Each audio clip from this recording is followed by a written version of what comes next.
జగన్ టైంలో తిరుమలలో 20 కోట్లు లడ్డూలు కల్తీ చేసి భక్తులకు ప్రసాదంగా పంచారు అని సిట్ రిపోర్ట్ ఇచ్చింది. దీనిపై మీ అభిప్రాయం ఏంటి? అది కరెక్టేనండి. జరిగింది, జరగకోకుండా మాట్లాడరు. జరిగింది కాబట్టి ఆ అవినీతిని బయటకు తీసుకొచ్చారు. సిట్ అనేది ఇచ్చిన తీర్పు అది కరెక్టేనండి. అది పక్కన పెట్టేసేసి యాన్మల్ కొవ్వు అన్నారుగా, అది కలపలేదంటే అది కలిపితేంటి ఇది కలిపితేంటి, మీరు కల్తీ చేశారా లేదా అది ఒప్పుకోవాలి. ముందు నిజాయితీ అనేది లేదు. మీకు నిజాయితీ ఉన్న రోజునే మీరు మనుషుల్లో ఒక గౌరవాన్ని పొందుతారు. 60 లక్షల కల్తీ 20 కోట్ల లడ్డూలు తయారు చేసే జగన్ టైంలో మీరు ఎప్పుడైనా ఆ లడ్డూని తిన్నారా? అసలు ఎలా ఉంది? అప్పుడు లడ్డు ఎలా ఉంది, ఇప్పుడు లడ్డు ఎలా ఉంది? ఇప్పుడు లడ్డు చాలా బాగుందండి. అప్పుడు లడ్డు అసలు రుచి ఏంటో అర్థమయ్యేది కాదు. అందులో కలిపింది ఆవు నెయ్య ఏంటి అనేది అర్థమయ్యేది కాదు. ఇప్పుడు లడ్డు మాత్రం స్వచ్ఛమైంది, బాగుందండి చక్కగా. ఇప్పుడు అంటే వాళ్ళు ఎందుకని వైసీపీ వాళ్ళు అంత కల్తీ జరగలేదని వాళ్ళు ప్రచారం చేసుకుంటున్నారు. దాన్ని ఏదో మరి ఎందుకు ఏడుతున్నారంటే ఎగేస్తాక అన్నట్టు వాళ్ళ తప్పును కప్పిపుచ్చుకోవాలంటే 4-5 కోవెట్లు వాళ్ళతో వీడియోలు చేపిస్తే 4-5 వీళ్ళు మంచి వాళ్ళని కొందరైనా అనుకుంటారని వాళ్ళ ఒక అభిప్రాయం తప్పితే జరిగిన మాట వాస్తవం. అది ఎందుకు ఒప్పుకోరు? అది ఒప్పుకోవాలి కదా. కలియుగ దైవం వెంకటేశ్వర స్వామి మా మనోభావాలన్నీ దెబ్బతీసేటట్టు మీరు పరిపాలన చేస్తే మిమ్మల్ని రెండోసారి మేము ఎలా నమ్ముతాం? సిట్ రిపోర్ట్ ఏదైతే ఇచ్చిందో దాని రిపోర్ట్ ని వక్రీకరించి వైసీపీ ఏదైతే తన గేమ్ లో భాగంగా ఆఖరికి తిరుమల తిరుపతి దేవస్థానాన్ని కూడా తీసుకొచ్చి గేమ్ ఆడుతుంది అంటే ఆల్రెడీ వెంకన్న స్వామితో పెట్టుకుంటే ఏం జరుగుతుందో తెలుసు. 11కు పడిపోయారు, ఆయన చూస్తానే ఉన్నారు. అయినప్పటికీ కూడా ఇంకా నాశనం అయిపోవాలని చెప్పని వాళ్ళు చేసే ప్రక్రియ ఏదైతే ఉందో అది పూర్తిగా ఖండిస్తా ఉన్నాం. సిట్ లో ఇచ్చింది ఏంటి అంటే మిల్క్ బేస్డ్ ఫ్యాట్ అయితే దీంట్లో లేదు, పామోలిన్ అలానే సింథటిక్ ఫ్యాట్ అని చెప్పని ప్లస్ ఈస్టర్స్ అని చాలా క్లియర్ గా చెప్పింది. ఈస్టర్స్ అంటే ఏంటి, సింథటిక్ ఫ్యాట్ అంటే ఏంటి, దాని వివరణ ఏంటి అనేది మనకి NDDA రిపోర్ట్ లో చాలా క్లియర్ గా ఇచ్చారు. అంటే చేప ఆయిల్, చేప నూనె అలానే పంది కొవ్వు వీటిని సింథటిక్ దీంట్లో గీలో గానీ లేదంటే ఈస్టర్స్ లో కూడా వాడతారు అని చెప్పని NDDA రిపోర్ట్ లో చాలా క్లియర్ గా ఉన్నప్పుడు ఆ రిపోర్ట్ ని పక్కన పెట్టి మాకేదో క్లీన్ షీట్ ఇచ్చేసింది మీరు అందరూ క్షమాపణ చెప్పాలి. అసలు పిచ్చి వాడుతున్నారు. ఒక్కడికన్నా బుర్ర ఉందా? చదువుకున్నారా? రిపోర్ట్ చదివితే చూస్తే కాదు, చదివి ఎవరో ఏదో చెప్తే ఆ బయటను తీసుకొని మిగతా వాళ్ళు మాట్లాడడం కాదు. ఒకసారి సిట్ ఏదైతే క్లియరెన్స్ ఇచ్చిందా లేకపోతే దీని మీద విచారణ జరిపించాలని చెప్పని ఫర్దర్ గా దీని మీద వెళ్ళాలని చెప్పని ఇచ్చిందా అని చెప్పని తెలుసుకోవాలని చెప్పని మనం ఒకసారి జగన్మోహన్ రెడ్డి టైంలో 60 లక్షల కల్తీన 20 కోట్ల లడ్డూలు కల్తీ ప్రసాదంగా పంచారని సిట్ రిపోర్ట్ ఇచ్చింది. దాని మీద మీరేమంటారు? అంత దారుణం. 60 లక్షల 20 కోట్ల లడ్డూల ఎంత పాపం అండి ఇది. అందుకే అనుకుంటా భగవంతుడు జగన్మోహన్ రెడ్డి గారిని 151 సీట్ ని 11కు దిగజార్చారంటే ఆ పాపం తగిలే ఆయన దుర్మార్గంగా అలా తయారయ్యాడు. ఇంకా ఆయనకి తగులుద్ది. ఎందుకంటే తిరుపతి మీద భారతదేశమే కాదు ప్రపంచం అంతా ఒక నమ్మకం. ఎందుకంటే ఆ దేవుడి దగ్గరికి వెళ్తే ఏదో మంచి జరుగుద్ది, మన కుటుంబాలు బాగుంటాయి, మన ప్రజలు బాగుంటారు అందరూ అనుకొని అక్కడ నియమంతో వెళ్తారండి. దాన్ని పాడు చేసిన వ్యక్తి ఎవరైనా ఉన్నారంటే జగన్మోహన్ రెడ్డి. 60 లక్షలు కల్తీ నెయ్యి కెమికల్ తో, అంటే ఎంత పాపం సార్. అదే కల్తీ నెయ్యితో అన్ని కోట్ల జనాభాకి మీరు విషం పెట్టినట్టేగా, వాళ్ళ నమ్మకాన్ని పాడు చేసినట్టేగా. కనుక ఈ పాపం ఇంకా 4 ఇంతలు జగన్మోహన్ రెడ్డి తగులుద్ది, ఇంకా నాశనం అయిపోతాడు. ఆయన ఏమన్నాడంటే అసలు కల్తీ జరగలేదని ప్రచారం చేస్తున్నాడు బయట. ఏమండి గత ప్రభుత్వంలోనే దీన్ని ఆరోపణలు వచ్చినాయి. దానికి ఎవరెవరికి ఇవ్వాలో భారతదేశంలో లీగల్ గా అన్ని ఇచ్చారు. ఈ రోజు ఫైనల్ చేశారు.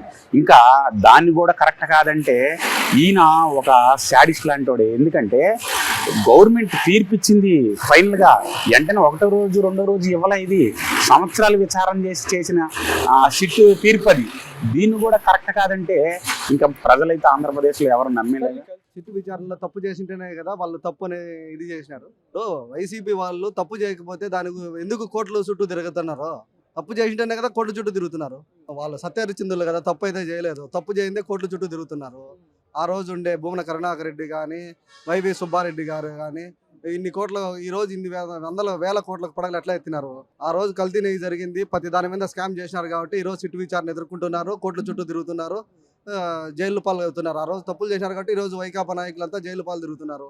ఈ రోజు అధికారం లేదు కాబట్టి తప్పును కప్పుపుచ్చుకునే దానికి చంద్రబాబు నాయుడు గవర్నమెంట్ మా మీద ఆరోపణలు చేస్తున్నదని మళ్ళీ ప్రభుత్వం మీద విమర్శలు చేస్తున్నారు. అన్న ప్రస్తుతం తిరుపతి లడ్డు అంశానికి సంబంధించి సిట్ ఇచ్చినటువంటి నివేదికతో వైఎస్ఆర్సీపీ మేమేమి తప్పు చేయలేదు, మాదేం లేదు, టీడీపీ నాయకులు తెలుగుదేశం పార్టీ నాయకులు మా పైన రుద్దినటువంటి మచ్చంతా పోయిందని చెప్పి మాట్లాడుకుంటా ఉన్నటువంటి పరిస్థితి. అసలు సిట్ ఇచ్చినటువంటి నివేదికలో వైసీపీ తప్పు చేయలేదని ఎక్కడేముందా సార్?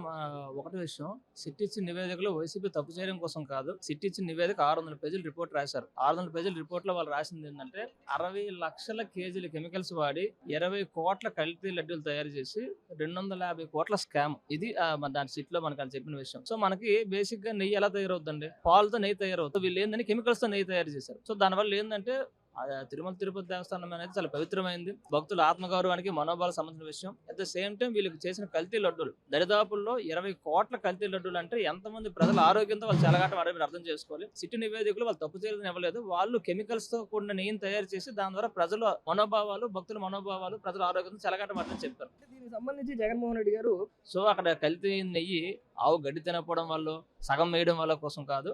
ఆ కల్తీ ఎలా ఏర్పడిందంటే దరిదాపులో 60 లక్షల కేజీల కెమికల్స్ తో దాన్ని కలిపి దాన్ని నెయ్యి తయారు చేశారు. సో కల్తీ చేయడం అలా జరిగింది. సిట్టి నివేదికలో వైసీపీ ప్రభుత్వంలో తప్పు జరిగినదని అని చెప్తున్నారు కాబట్టే వీళ్ళు దాన్ని కప్పించుకునేదానికి సిట్టులో ఏం లేదు, సిట్టులో పస లేదు అంటున్నారు. సిట్టులో పస లేదు అన్నప్పుడు మీరు దాని గురించి ఆలోచన చేసే అవసరం ఉండదు.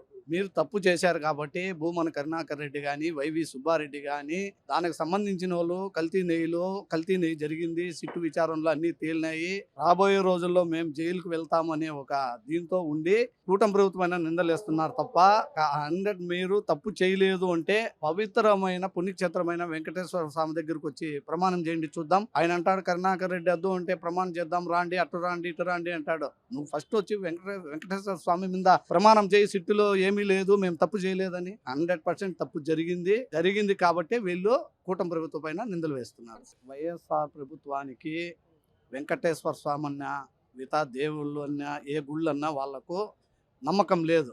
మీరు కల్తీ జరగలేదు అని ఎలా మీరు ఎట్లా చెప్తారు? విచారణ చేసే సంస్థ కదా చెప్పాలా.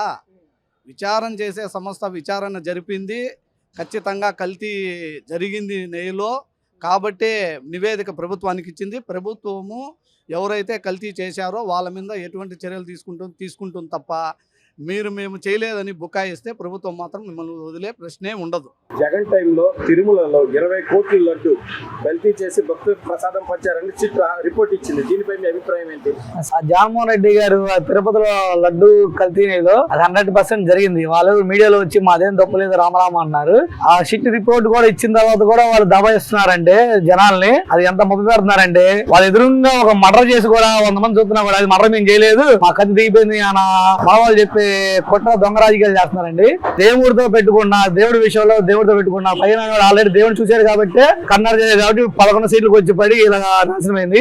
దేవుడి జోలికి వచ్చినా దేవుడితో పెట్టుకున్న కల్తీని పెట్టుకుని ఇంకా నాశనం అయిపోతారని చెప్పి నేను అనుకుంటాను. 60 లక్షల కల్తీని అయితే 20 కోట్ల లడ్లు తయారు చేశారు జగన్ టైంలో. మీరు తిరుమలకి వెళ్తే అప్పుడు లడ్డు ఎలా ఉంది? మేము ఆల్రెడీ 2020లో 21 మధ్యలో తిరుపతి వెళ్ళామండి. వెళ్ళినప్పుడు దేవుడి ప్రసాదం కూడా తింటే అదొక రకంగా ఉండేది. అయినా కానీ మనం దేవుడి బతుకు అనకూడదని చెప్పాము. మొన్న 25 డిసెంబర్ లో కూడా మేము వెళ్ళామని తిరుపతికి వెళ్ళినప్పుడు దానికి చాలా తేడా ఉంది. అంటే దేవుడి మీద బతితో పరిపాలించే నాయకుడు సరైనవాడైతే ఆ తిరుపతి లడ్డు గాని, ఆ ప్రసాదాలు గాని, ఆ పద్ధతి చాలా బాగుందండి. పోయినసారి మేము 20లో 19 వెళ్ళినప్పుడు అయితే ఆ లడ్డు తింటే అదొక రకంగా ఉండి అక్కడే మందు బాటిల్, వాటర్ ప్యాకెట్లు, ఆ బడ్డీ గుడ్లో కొంచెం దూరంలో మందు అమ్మడాలు, అసలు దేవుడి గుడి దగ్గర కూడా చాలా అపచారం చేసేవాళ్ళు.